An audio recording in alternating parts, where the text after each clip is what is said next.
Vous faites bien d'être sur Medi NTV. Bienvenue au Talk Afrique qui s'intéresse aujourd'hui au décret du gouvernement portant l'interdiction d'exposer autrui à la fumée du tabac. Comment faire respecter cette loi en Côte d'Ivoire? Pour en parler, nos invités sont M. Daniel Thio, chargé des services sociaux, projets et prévention à la Croix-Bleue de Côte d'Ivoire.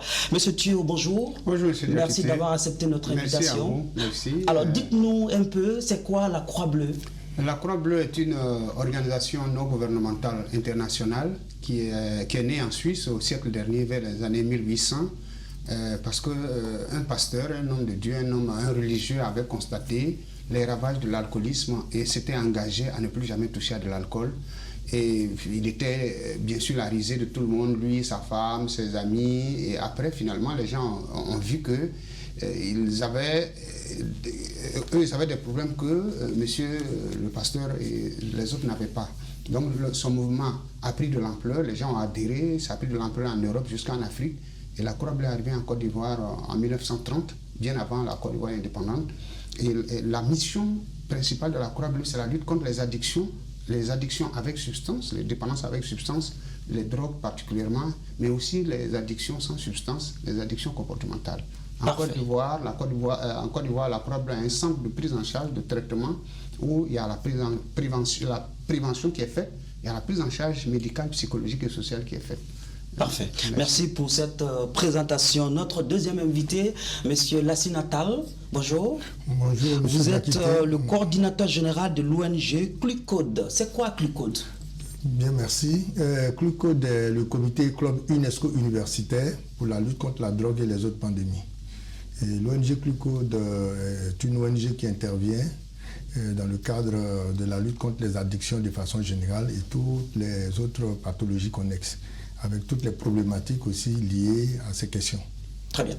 Désormais, en Côte d'Ivoire, il est formellement interdit à toute personne d'exposer autrui à la fumée du tabac du fait de leur dangerosité sur la santé publique. C'est ce qui ressort des principales décisions du Conseil des ministres tenu le 15 janvier 2025 au Palais de la Présidence. Selon le porte-parole du gouvernement Amadou Coulibaly, cette mesure renforce ainsi la protection des citoyens contre l'exposition à la fumée du tabac. Monsieur, comment vous réagissez à cette décision du gouvernement qui n'est pas une première après celle du 23 juillet 2019?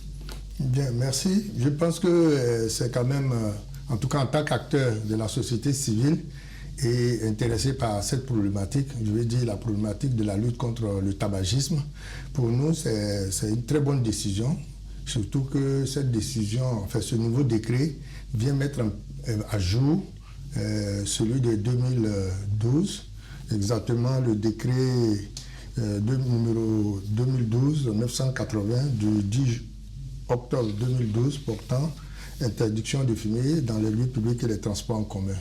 Et il faut dire que ce décret de 2012 a été mis en place avant même l'adoption de la loi que je rappelle ici, la loi numéro 2019-676 du 23 juillet 2019 relative à la lutte anti-tabac en Côte d'Ivoire. Et donc, la différence rapidement, il est important de le mentionner. Oui, nous allons en revenir tout à l'heure. Le temps de prendre l'avis de M. Thio. C'est un sentiment de satisfaction de voir que les plus hautes autorités sanitaires et gouvernementales de notre pays s'inquiètent de la santé au point de prendre des décisions qui vont effectivement dans le sens de la prévention, dans le sens de préserver la santé des populations. Parce que si on a le temps, on peut revenir sur les risques qu'il y a à fumer, les maladies liées, c'est vraiment des choses qui sont énormes. Et je suis satisfait de cette sortie du gouvernement. Merci. Monsieur Tall, quelle différence y a-t-il entre celle de 2019 et même il y a eu 2012 ans, cette loi de 2025 où nous sommes aujourd'hui? Bon, excusez-moi, je voulais faire une petite précision. Oui. Le décret, enfin c'est un décret qui a été pris en 2025, ce qui vient de sortir c'est un décret. Et il faut dire que c'était plutôt une loi qui avait été prise en 2012. Et cette loi a été prise dans le cadre de l'implémentation, de la domestication de la Convention cadre de l'OMS pour la lutte anti-tabac qui a été ratifiée par notre pays en 2010. Et comme je voudrais préciser, c'est qu'avant l'adoption de cette loi de 2019, il y avait eu un décret. Et dans ce décret, effectivement, il était interdit de fumer dans les lieux publics et les transports en commun. Malheureusement, les produits nouveaux et émergents... Mais cela ne comble pas tout... Oui, effectivement, puisque c'était seulement les cigarettes. Oui. Et il se trouve que depuis un certain moment, on a constaté le développement de d'autres produits qu'on appelle les produits nouveaux émergents avec les chichas et autres. Donc il était aussi important pour les pouvoirs publics de faire une mise à jour de ce décret de 2012 et qui a abouti au décret de 2025. Et donc pour nous c'est une bonne chose parce que ça veut dire que les pouvoirs publics effectivement s'intéressent à la santé de leur population et tiennent compte aussi des éléments factuels du moment pour faire les mises à jour. Et cela participe aussi pour nous, en tant qu'acteurs de la société civile, que effectivement l'évaluation des politiques publiques sont une réalité dans notre pays. D'accord. Vous avez parlé tout à l'heure de produits émergents. La question que j'aimerais vous poser, le tabac est émergent à plusieurs formes. Quelles sont ces formes-là exactement? Ce qu'il faut retenir, c'est que les produits du tabac, il y en a plusieurs types. Mais ce que nous connaissons et qui sont commercialisés, c'est les cigares roses et les cigarettes. Ça, c'était les produits traditionnels. Mais vous aurez constaté avec nous que depuis un certain moment, on voit d'autres types de produits sous forme électronique, avec les chichas, telles que la cigarette électronique et autres, et avec d'autres formes, sous forme de gadgets, mais en réalité qui sont aussi d'autres types de produits. Je voudrais préciser que la loi de 2019 avait défini les produits du tabac en prenant tous ces produits en compte. Malheureusement, le décret qui avait été pris en 2018 n'avait pas parlé des produits cigarettes électroniques. Et cette décision vient combler. Voilà. Et puis il y a aussi un autre aspect, c'est que dans le décret de 2012, il était prévu la création des espaces fumeurs. Et avec le nouveau décret, il n'y a plus possibilité de créer des espaces fumeurs. Très bien. Monsieur Thio, quelles sont les conséquences de l'utilisation de cette substance, tant sur les populations en général que sur la jeunesse en particulier, vous qui êtes spécialisé en la matière? Merci. Je vais déjà commencer par parler du tabac, de la cigarette ordinaire telle que nous la connaissons. Il faut dire que d'entrée de jeu, que la cigarette contient un nombre de substances compris entre 4000 et 8000. La fumée de cigarette contient un nombre de substances qui varie de simple dose de 4000 à 8000. Et donc il y a le tabagisme passif qui consiste à inhaler, à absorber... Est-ce que la cigarette électronique en fait partie? Non, je vais parler de la cigarette tout à l'heure. Okay. Oui, je parle de la cigarette simple. Parce que la cigarette électronique et les autres modalités sont des modalités de consommation du tabac. Mais la cigarette fumée déjà contient déjà ce nombre élevé de substances, et il y a le tabagisme passif qui consiste à absorber de la fumée rejetée par un fumeur. Et cette fumée est 10 fois plus toxique que la fumée que le fumeur lui-même a avalée. Alors, ça c'est des faits, c'est des données scientifiques qui sont connues, qui font que le tabac va attaquer l'individu dans divers domaines. Déjà sur sa santé physique. Est-ce que les fumeurs sont au courant de ça? Ils ne sont pas informés justement. Les fumeurs ils sont très peu informés sur là où ils s'engagent, parce que le tabac va toucher à leur santé physique avec de nombreuses substances qui sont cancérigènes. Le tabac va toucher à leur santé mentale avec la nicotine qui va perturber le système nerveux. Et même celle de leurs proches. Oui, celle de leurs proches, effectivement, en cas de tabagisme passif. Il y a les aspects relationnels, les sautes d'humeur dues à la dépendance, au manque de tabac. Il y a les aspects économiques, parce que ça coûte cher d'acheter des cigarettes chaque jour et tout ça. Et comme M. Tal l'a dit tout à l'heure, les nouveaux dispositifs de fumée, comme la chicha, les cendriers, les cigarettes électroniques, proposent d'autres alternatives avec des risques qui sont très mal connus. On ne sait pas exactement comment vont évoluer ces choses. Et c'est pour cela qu'il est bien d'en parler. Mais ce que la majorité des chercheurs, des spécialistes disent, c'est que ces dispositifs seraient encore plus dangereux que la cigarette ordinaire dont nous voulons parler. Les chichas, la cigarette électronique, oui. Tout ce qui vient après la cigarette elle-même. Voilà. Parce qu'il y a énormément de choses. Déjà, vous voyez les chichas. Lorsque l'individu commence à fumer, il y a déjà un choc thermique. Les vapeurs sont souvent froides, alors qu'à l'intérieur du corps, c'est de 36-37 degrés. Ensuite, on met sur certaines cigarettes qu'il n'y a pas de nicotine, mais personne n'a vérifié. Et puis, il y a d'autres produits dans les chichas, les cigarettes électroniques qui peuvent irriter à court terme les voies respiratoires. Ensuite, il y a la dépendance, la question de la dépendance comportementale. Porter quelque chose à sa bouche, etc., etc. Donc, il y a un certain nombre d'éléments qui permettent effectivement de dire que c'est des substances qui sont au moins aussi dangereuses que la cigarette ordinaire et que les gens devraient s'en méfier. Et surtout à cause des coûts financiers, à cause des maladies liées à l'usage de ces substances, avec les questions de prise en charge, vraiment il n'y a que de la maladie avec un peu de plaisir pour le consommateur. Très bien. Voilà. Monsieur Tal, avant cette décision, une des stratégies des autorités était d'augmenter la fiscalité pour freiner la vente, aussi la consommation. Pensez-vous qu'il en serait toujours? Bon, et comme je le dis, permettez-moi que de toujours revenir un peu sur la politique de façon générale. La répétition est pédagogique.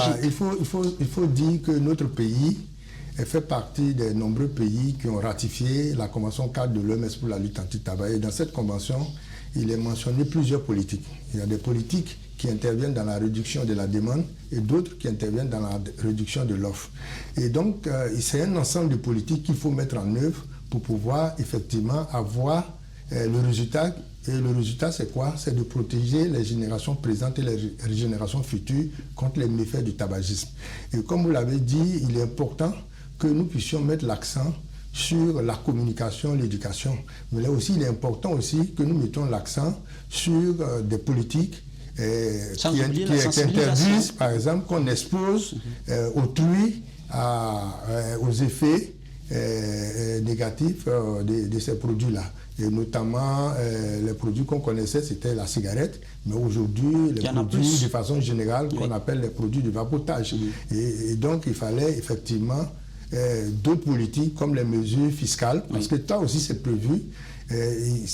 Consiste à quoi cette politique? Cette politique consiste à augmenter les taxes sur les produits du tabac de façon générale, pas seulement sur la cigarette. Tous les produits qui vont, voilà, parce que les industriels du tabac font preuve d'innovation. Et donc il fallait mettre une politique en place fiscale pour permettre à agir sur les prix des produits du tabac. Et donc, au niveau de la Côte d'Ivoire, ça aussi, c'est une occasion de féliciter les pouvoirs publics, notamment le gouvernement, qui, à travers le ministère de la Santé et le ministère des Finances, enfin, le ministère du Budget et des Finances, qui ont mis en place une nouvelle politique, enfin, une politique qui a consisté à augmenter le taux de taxation sur les produits. Nous étions à 49%. Et avant, je veux dire en 2024, et pour l'année fiscale de 2025, nous passons à 70%. Est-ce que cette mesure-là a porté fruit? Non, c'est une mesure qui vient d'être prise. Non, je parle de l'augmentation de la fiscalité. Oui, mais effectivement, c'est une mesure phare. C'est une mesure qui va porter les fruits. Comme je vous ai dit, en matière de lutte contre le tabac ou d'autres pathologies, il faut un ensemble de mesures. On ne va pas se limiter seulement à l'interdiction de fumer dans les lieux publics, mais il faut aussi qu'il y ait d'autres politiques comme les mesures fiscales. Et donc c'est ce qui s'est passé, et c'est pourquoi je voulais profiter pour vraiment féliciter le gouvernement ivoirien, notamment les ministères que j'ai cités tantôt. Voilà. D'accord. Monsieur Thio, chez vous exactement, bon, je ne vais pas vous poser la question pour savoir si on disait quel est le nombre de fumeurs de ce consommateur en Côte d'Ivoire, mais vous avez un centre spécialisé en la matière. Chez vous, comment est-ce que vous recevez, je ne dirais pas les toxicomanes, mais vous avez un certain nombre de patients que vous recevez chez vous? Effectivement, au centre d'accueil de traitement de la Croix-Bleue, on reçoit un certain nombre de personnes usagères de drogue. Et quand nous parlons de drogue, il s'agit de toutes les substances en général qui ont un effet sur le cerveau, sur le système nerveux central, dont la nicotine contenue dans le tabac dont nous parlons. La nicotine n'a pas été ajoutée dans les cigarettes à l'usine, mais elle est présente dans la feuille qui a été utilisée pour fabriquer déjà la cigarette. Donc c'est une substance, on peut dire qu'elle est naturelle. Donc on reçoit des usagers, en fait des fumeurs, mais on reçoit aussi des personnes qui utilisent d'autres types de drogues. Concernant particulièrement la cigarette, il est rare de voir quelqu'un venir pour se faire prendre en charge, se faire soigner uniquement pour la cigarette. La cigarette constitue un portail vers les autres drogues, les drogues fumées en Côte d'Ivoire. En Côte d'Ivoire, les observations que nous avons montrent que les Ivoiriens, ils aiment fumer les drogues. Mais est-ce qu'ils regrettent lorsqu'ils sont atteints d'une certaine maladie liée à la consommation de la cigarette? Est-ce qu'ils regrettent? Oui, certains regrettent. À un certain moment, ils regrettent. Ça dépend de ce que vous mettez dans le regret. Ce n'est pas parce que quelqu'un continue de fumer, sachant que c'est dangereux pour lui, qu'il ne regrette pas. Or, c'est l'un des signes de l'addiction. De savoir que le comportement auquel je me livre est destructeur pour ma santé, pour mes relations, pour mes finances, mais je continue en raison du syndrome de manque. Parce que lorsque l'individu arrête d'utiliser la substance, il se passe un ensemble de malaises, de petites maladies, on peut appeler ça comme ça, dans son corps et ou dans son esprit. C'est ça le syndrome de manque qui justifie que la personne recommence à utiliser le produit. Parce que quand la personne n'a pas la substance dans son corps, la personne est malade. Est-ce que c'est un peu psychologique? Non, ce n'est pas uniquement psychologique. Il y a un aspect psychologique, il y a un aspect mental, mais le corps utilise les substances qu'on lui apporte comme étant des éléments vitaux pour son existence. C'est comme si vous manquez de l'eau, c'est comme si vous manquez de sucre, etc. Donc il y a un déséquilibre réel dans le corps et qui fait que, effectivement, depuis 2022, il a été accordé aux personnes usagères de drogue ce statut de malade. On leur reconnaît que c'est une vraie maladie parce qu'il y a un déséquilibre dans le corps. Il y a aussi un déséquilibre dans l'esprit qui peut s'apparenter à l'aspect psychologique que vous mentionnez, mais c'est des gens qui vivent un déséquilibre interne dans le corps et qui ont besoin de la substance pour s'équilibrer, pour combler effectivement. Mais ça ne veut pas dire que la personne ne regrette pas. La personne voit qu'il y a un danger, mais la personne continue l'usage en raison de la dépendance. En raison de la dépendance. Parfait. De l'addiction. Selon le porte-parole du gouvernement, ce décret fait obligation aux gérants, propriétaires ou à toute personne responsable de lieux publics clos ou ouverts et à ceux des transports publics d'apposer des panneaux visibles informant le public qu'il est interdit de fumer et d'utiliser les cigarettes électroniques. Le porte-parole poursuit qu'il leur est également fait obligation de prendre les mesures nécessaires pour dissuader le public de fumer, y compris la possibilité de recourir aux forces de l'ordre ou à toute autre autorité compétente pour imposer le respect du présent décret. Pensez-vous que ces responsables des lieux publics et transports publics pourront respecter ces mesures-là, M. Tal? Non, mais je pense qu'en tant que citoyens, nous avons tous l'obligation de respecter les règles qui permettent une bonne vie sociale. Et ça part de leur responsabilité de pouvoir veiller aussi, comme je l'ai dit, en tant que citoyen d'abord, avant d'être homme d'affaires ou entrepreneur, de respecter les règles. Parce que c'est une décision qui revient toujours, et même sur le parcours, on voit c'est dangereux, mais il n'y a pas de suivi. Vous comprenez pourquoi nous, en tant qu'acteurs de la société civile, nous existons et que nous continuons de faire des campagnes de sensibilisation, non seulement pour amener les populations à comprendre qu'il ne peut pas avoir une vie sociale s'il n'y a pas de règles. Et que les règles qui sont mises en place, c'est pour permettre aux populations de vivre en toute sécurité et de façon générale.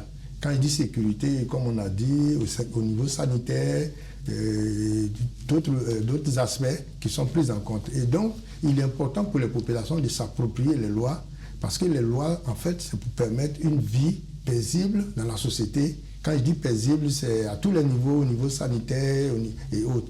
Et donc, voilà, nous, en tant que société civile, nous continuons à sensibiliser les populations sur les textes, les lois qui existent, les textes d'application qui existent, pour que ces populations s'approprient et pour développer leur résilience face aux différents problèmes qui peuvent survenir. Oui. Allez-y. Et donc, ce que je voulais aussi dire, au-delà, nous sensibilisons aussi les populations contre les méfaits des produits. Et M. Thiaw l'a dit, et quand on parle de drogue, il y a la cigarette, il y a l'alcool. Et il y a aussi les drogues qui sont interdites comme le cannabis, la cocaïne et autres. Ce qui ressort de ces produits-là, comme il a dit, c'est la dépendance. Et cette dépendance, elle peut être physique, mais aussi elle peut être psychologique, comme il a dit, parce que quand on est en situation de manque, on a besoin, pour combler l'équilibre, de prendre ces produits-là. Et finalement, on ne s'en sort plus et on finit par adopter une vie antisociale. Okay. Et voilà. Et comme je dis antisociale, ça veut dire qu'on ne respecte plus les règles. Et comme on a dit ici, dans le cadre de notre décret, on se comporte comme si les autres n'existaient pas. Et ça aussi, ce n'est pas des situations encouragées. Okay. Et donc, la responsabilité des responsables de ces maquis s'impose. Et ça, ce n'est pas seulement par rapport au décret, mais c'est par rapport même aux règles sociales. Même le droit civil le dit. Ça veut dire que vous ne pouvez pas, par vos actes, poser des actes et puis ne pas qu'on n'engage pas vos responsabilités. Vos responsabilités peuvent être engagées à plusieurs niveaux, au plan civil comme au plan pénal. Et donc ici, je pense que c'est un nouveau moyen qu'on donne aux tenanciers de ces maquis et plus les responsabiliser pour dire que vous ne pouvez pas venir dire demain, non, je lui ai dit, il a refusé parce qu'on vous dit que vous avez la possibilité de faire appel aux forces chargées d'appliquer les lois. Après avoir leur dit d'opposer des panneaux, mais on leur demande, on leur donne l'autorisation de faire recours aux forces de l'ordre et aux autorités compétentes. Parce que cela va encourager les responsables de ces espaces publics-là à suivre les règles du gouvernement. Ce n'est même pas nouveau, je le dis. Et on a avant, c'était dit que c'était je veux dire, quand vous regardez le code pénal de façon générale, il est demandé à tout citoyen, lorsque vous constatez une infraction, de le dénoncer. Mais ici, comme ils sont responsables de leur lieu, et que généralement, ils ont l'habitude de dire, non, on leur a dit, ils ne veulent pas, donc nous, on ne peut rien. On leur rappelle qu'il y a des moyens, et on leur rappelle qu'ils ont des moyens de recours. Et donc, le premier moyen, c'est les forces de l'ordre qui sont chargées aussi de faire les contrôles. Il faut les appeler pour qu'ils viennent s'adjoindre à eux pour mettre de l'ordre. D'accord. Monsieur Thiaw. Oui, effectivement, comme il l'a dit, il y a un aspect qu'il a abordé qui est très important. Il a parlé de la réduction de la demande et de la réduction de l'offre. La législation peut effectivement faire partie de la réduction de l'offre, c'est-à-dire empêcher que les produits soient offerts à tout venant, etc., sur le marché. Regardez cet objet. Pour le déplacer, je peux le tirer, je peux le pousser. C'est deux forces opposées, mais qui vont dans le même sens. Donc, la réduction de la demande et la réduction de l'offre vont dans le même sens. Et il faut les deux. Les deux sont complémentaires.